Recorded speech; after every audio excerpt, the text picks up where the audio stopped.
Donald international restaurant general manager Ram விக்ரமிடம் இவ்வளவு நாகரிகமாக பேசுவதற்கு என்ன காரணம்? விக்ரம் கிடையாது, அவனுக்கு பின்னால் இருக்கும் சுரபிதான். சுரபியின் சார்பாக விக்ரம் வந்து இருப்பதால் தான் அவனுக்கு இத்தனை மரியாதையும் கிடைக்கிறது.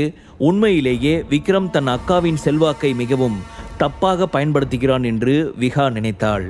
அவள் விக்ரமை பார்க்கும் போதெல்லாம் அவன் கன்னத்தில் பலார் என்று ஒரு அறை விட்டு தனக்கு நடந்ததற்கு பழிக்கு பழி வாங்க வேண்டும் என்று தீவிரமான முகபாவத்துடன் பார்த்து கொண்டு இருந்தாள். ஜெதினின் வார்த்தைகளை கேட்டதும் ராமுக்கு பயங்கர அதிர்ச்சியானது. அவர் கோபமாக அவன் பக்கமாக திரும்பி, ஜெதின், உனக்கு எவ்வளவு தைரியம் இருந்தா பிரசிடென்ட் விக்ரமை இங்கிருந்து விரட்டுன்னு சொல்லுவ என்று தீவிரமான தொனியில் கூறினார். அதை கேட்டதும் ஜெதினுக்கு என்ன செய்வதென்று புரியாமல் அதிர்ச்சியில் ராமையே பார்த்தபடி நின்று இருந்தான். என்ன மிஸ்டர் ராம், கொஞ்சம் ஓவரா பேசுற மாதிரி தெரியுது. என்ன கொன்னுடுவீங்களா? என்னை பத்தி தான் உங்களுக்கு அவ்வளவா தெரியாது. என்னோட அப்பா யாருன்னு உங்களுக்கு தெரியும்ல. அவருக்காவது கொடுக்க வேண்டிய மரியாதையை கொடுக்க போறீங்களா இல்லையா என்று ஜெதின் தன் அப்பாவின் பெயரை அந்த இடத்தில் இழுத்து பேசினான். இத்தனை நாட்களாக ராம் இதுபோல ஜெதினிடம் நடந்து கொண்டது இல்லை. அப்படி இருக்கும்போது இன்று எவனோ ஒருத்தனுக்காக அவனை மிரட்டும் அளவிற்கு ராம் மாறிவிட்டார் என்று நினைக்கும் போது ஜெதினுக்கு பயங்கர கோபம் வந்தது. உங்க அப்பாவுக்கு நான் மரியாதை கொடுக்கணுமா? உன் அப்பாவோட உண்மையான கதையை பத்தி எல்லாம் உனக்கு தெரியுமா? உன்னை இப்படி விட்டுட்டு உன்னை பெத்தவங்க என்ன பண்ணிக்கிட்டு இருக்காங்கன்னு தெரியுமா என்று ராம் மீண்டும் ஒரு முறை அவனை பார்த்து கோபமாக கத்தினார். அதெல்லாம் உங்களுக்கு எதுக்கு? முதல்ல அவனை இங்கிருந்து அனுப்ப போறீங்களா இல்லையா என்று ஜெதின் கோபமாக ராமின் முன்னால் குரலை உயர்த்தி பேசினான். உடனே டக்கென காண்டான ராம், திரும்ப திரும்ப அவரை பத்தி பேசிக்கிட்டு இருக்க, உனக்கு சொன்னா புரியாதா என்று கோபத்தில் அவனுடைய கன்னத்தில் பலார் என்று அறைந்தார். அங்கே இருந்த எல்லோருக்குமே பயங்கர ஷாக்காக இருந்தது. விஹா அமைதியாக வாயை மூடிக்கொண்டு கப் சிப்பென நின்று கொண்டு இருந்தாள். அவளுக்கு அங்கே என்ன நடக்கிறது என்று கொஞ்சமும் புரியவில்லை. தேவையில்லாமல் விக்ரம் விஷயத்தில் ஜெதினை இழுத்து விட்டோமோ என்று நினைத்து கவலைப்பட்டாள் விஹா. அந்த ஒரே அறையில் ஜெதினின் கன்னம் கோவை பழத்தை போல சிவந்தது. கன்னத்தை பிடித்து கொண்டு கண்களில் கண்ணீர் தேங்க அழுதபடி நின்று கொண்டு இருந்தான் ஜெதின். இரு, இப்பவே அப்பாவுக்கு ஃபோன் பண்ணி இங்க வர சொல்றேன். அவருக்கும் உன்ன மாதிரி அழுகிற தைரியம் இருக்கான்னு பார்க்கறேன் என்று சொன்ன ராம் உடனே தனது போனை எடுத்து ஜெதினின் அப்பா நம்பருக்கு டயல் செய்தார். அந்த வார்த்தைகளை கேட்டு ஜெதின் திகைத்து போனான். அவனது முகம் பயத்தில் வெளிரியது. மிஸ்டர் ராம், நீங்க எதுக்கு இப்போ சம்பந்தமே இல்லாம என் மேல தப்பு சொல்றீங்க?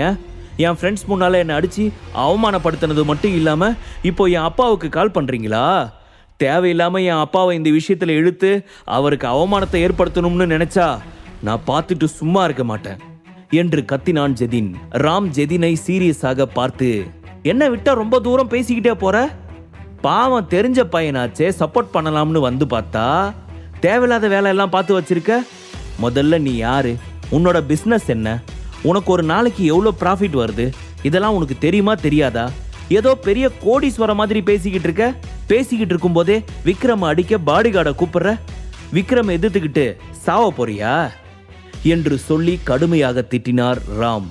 ஜெதினுக்கு என்ன செய்வது என்று புரியாமல் தலை குனிந்து நின்றான்.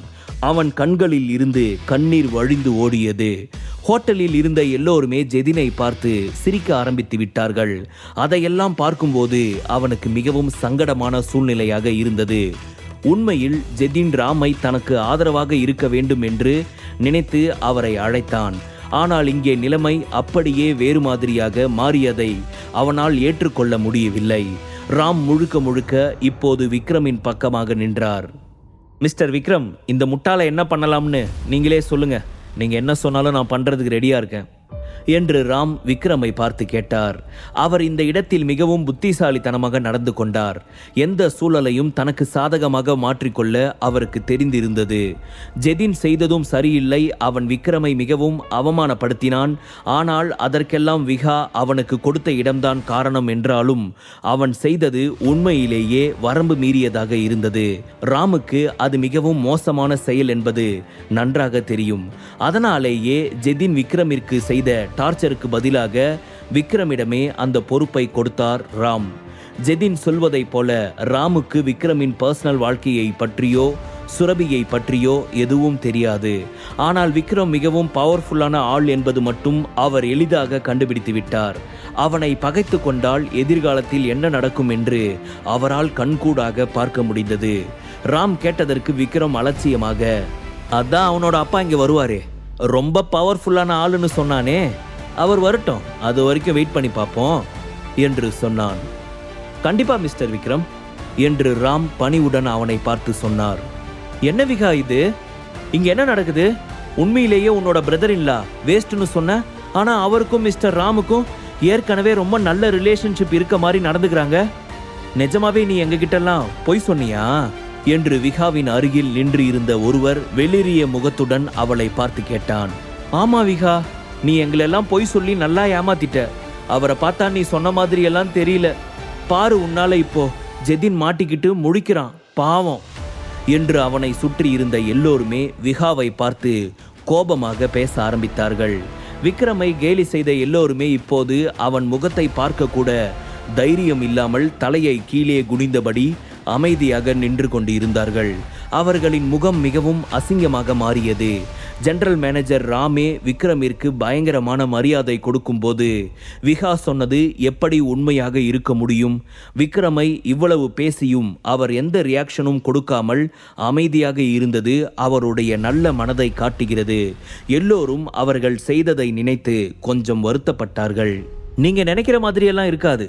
விக்ரம் கண்டிப்பா அந்த மாதிரி பெரிய ஆளெல்லாம் கிடையாது. என் அக்கா மூலமா இவருக்கு விக்ரம் பழக்கமாகி இருக்கலாம். என்னோட அக்காவோட பிஸ்னஸ் நெட்வொர்க் ரொம்ப பெருசா வளர்ந்துட்டதுனால அதை யூஸ் பண்ணிக்கிட்டு நம்மளை அடிச்சு ஹீரோ ஆகலாம்னு பார்க்குறான் போல இருக்கு. இதுதான் உண்மை. இத்தனை நாளாக சோத்துக்கே கஷ்டப்பட்டுக்கிட்டு இருக்கிறவன் எப்படி ஓவர் நைட்டில் பணக்காரன் ஆக முடியும்? இதென்ன சினிமாவா எல்லாம் நினைச்ச மாதிரி நடக்கிறதுக்கு என்று விகா கோபமாக சொன்னாள். விக்ரமின் திறமை மீது அவளுக்கு சுத்தமாக நம்பிக்கை இல்லை. விக்ரமிற்கு வெளியில் இந்த அளவிற்கு மரியாதை கிடைக்கிறது என்றால் அதற்கு முழு காரணமும் சுரபிக்கு மட்டுமே சேரும். அவன் முழுதாக அவளை மட்டுமே நம்பி இருக்கிறான் என்று நினைத்தாள் விகா. விக்ரமின் திறமை மீது அவளுக்கு சுத்தமாக நம்பிக்கை இல்லை. இவன் இப்படி பெரிய ஆள் ஆனதற்கு முக்கிய காரணம் சுரபி என்று மட்டும்தான் நினைத்தாள். சென்னையில் சுரபியின் வீட்டில் இருந்த எல்லோருமே அவனை உதவாக்கரை என்றுதான் திட்டிக் கொண்டு இருப்பார்கள். விக்ரமின் சொந்த மனைவி கூட ஒரு கட்டத்தில் அவனை அப்படித்தான் பார்த்து கொண்டு இருந்தாள். மும்பை வந்த கொஞ்ச நாளாக அவனிடம் மாற்றம் தெரிந்து, அதுவும் சந்தர்ப்ப சூழ்நிலை காரணமாக கூட அப்படி மாறி இருக்கலாம் என்றுதான் நினைத்தாள் விகா. அங்கே நடப்பதை எல்லாம் பார்த்து கோபப்பட்ட விகா, விக்ரம் ரொம்ப ஓவரா பண்ணாத. ஜெதினும் மற்ற எல்லாரும் என்னோட ஃப்ரெண்ட்ஸ் என் கண் முன்னாலேயே அவங்களெல்லாம் இப்படி டார்ச்சர் பண்ணுறதை பார்த்துக்கிட்டு என்னால் சும்மா இருக்க முடியாது. என் அக்காவோட செல்வாக்கை யூஸ் பண்ணிக்கிட்டு நீ என்ன வேணும்னாலும் பண்ணலாம்னு கனவு கண்டுகிட்டு இருக்காத. நான் நினச்சா இந்த நிமிஷமே இங்கே நடக்கிற எல்லாத்தையும் என் அக்கா கிட்ட சொல்லி உங்கள் 2 பேரையும் பிரிக்க முடியும். ஒழுங்கா ஜெதினை எதுவும் பண்ணாமல் எங்கள் கூட அனுப்பு என்று சொன்னாள் விகா. அதை கேட்ட விக்ரம் விகாவை சீரியஸாக பார்த்து, உனக்கு பிடிச்சதை நீ பண்ணு. நீ காலேஜ் படிக்கிற சின்ன பொண்ணு தான். நான் எல்லாத்தையும் பொறுத்துக்கிட்டு அமைதியாக இருக்கேன். ஆனால் நீ பண்ணுறதெல்லாம் ஒரு காலேஜ் பொண்ணு பண்ணுற மாதிரியா இருக்கு. நான் உன்னை மும்பை யூனிவர்சிட்டியில் சேர்த்ததுல இருந்து சுரபி உன் மேலே எவ்வளவு அக்கறை காட்டுறா. ஒரு நாளாவது நீ அவளை மதிச்சிருக்கியா? நீ என்ன எது வேணாலும் சொல்லு, எனக்கு அதை பற்றி கவலை இல்லை. ஆனால் உனக்காக எல்லாம் பண்ணுற உன்னோட அக்காவை மட்டும் நீ எங்கேயும் விட்டு கொடுக்க கூடாது. உன் ஃபோனில் இருக்கிற சுரபியோட ஃபோட்டோவை பார்த்துட்டு எல்லாருமே செம்ம ஃபிகர்னு சொல்லி தப்பாக பேசிக்கிட்டு இருக்காங்க. நீ அவங்க கூட சேர்ந்து வெக்கமே இல்லாமல் சிரிச்சுக்கிட்டு இருக்க. சொடக்கு போடுறதுக்குள்ளே இங்கே இருக்கிற எல்லாரையுமே கொன்று இதே இடத்துல புதைச்சிடுவேன். சின்ன பசங்கங்கிற ஒரே காரணத்துக்காக தான் அமைதியாக இருக்கேன் என்று சொன்னான். அவன் பேசுவதை கேட்ட விகாவின் நண்பர்களுக்கு கிட்டத்தட்ட காய்ச்சலே வந்துவிடும் போலிருந்தது.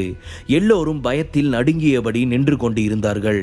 விக்ரம் எதற்காக இப்படியெல்லாம் பேசுகிறான் என்று கொஞ்சம் கூட யோசித்து பார்க்காமல் அவன் மீது இன்னமும் கோபமாகத்தான் நடந்து கொண்டாள் விகா. எனக்கு அட்வைஸ் பண்றதுக்கு நீ யாரு? என் அக்காவோட புருஷன்றதுக்காக என்ன வேணும்னாலும் பேசலாம்னு நினைக்காத.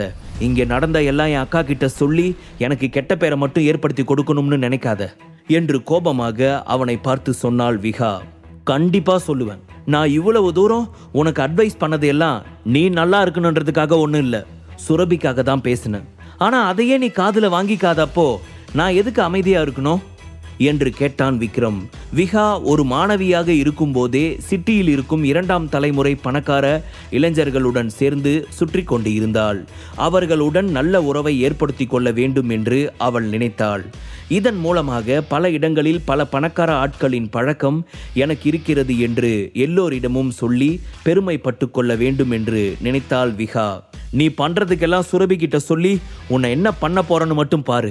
சுரபி என்னோட அக்கா, அவளை பத்தி யாரு என்ன வேணும்னாலும் சொல்லுவாங்க. அதை கேட்க நீ யாரு? ஊர்ல இருந்து பெத்தவங்க எல்லாம் விட்டுட்டு உங்களை மட்டுமே நம்பி வந்த என்ன நீ இப்படிதான் நடத்துவியா? இதெல்லாம் என்னோட பெரியப்பா பெரியம்மா கிட்ட சொல்லி உன்னை என்ன பண்றன்னு பாரு என்று கோபமாக அழுதபடியே சொன்னாள் விஹா. இங்க பாரு, நீ என்ன வேணும்னாலும் பண்ணு, யாரு கூட வேணும்னாலும் போய் ஊர் சுத்து, எனக்கு அதை பத்தி எல்லாம் கவலை இல்லை. இன்னொரு தடவை பப்ளிக்ல சுரபியை பத்தி ஏதாவது சொன்ன உன்னை சின்ன பொண்ணுன்னு கூட பார்க்காம கொன்னே போட்டுருவேன் என்று விக்ரம் கோபமாக அவளை பார்த்து மிரட்டினான். அவனது கோபத்தில் விஹா அப்படியே உறைந்து நின்றாள். அடுத்து என்ன செய்ய வேண்டும் என்று ஒரு ஐடியாவும் அவளுக்கு வரவில்லை. உண்மையிலேயே விக்ரமின் கோபம் அவளை நடுங்க வைத்தது. சென்னையில் என்ன திட்டினாலும் அமைதியாக சிரித்து கொண்டே சென்ற விக்ரம் தானா இது என்று அவளுக்கே ஒரு நிமிடம் சந்தேகம் ஏற்படும் அளவிற்கு விக்ரமின் முகத்தில் மாற்றம் தெரிந்தது.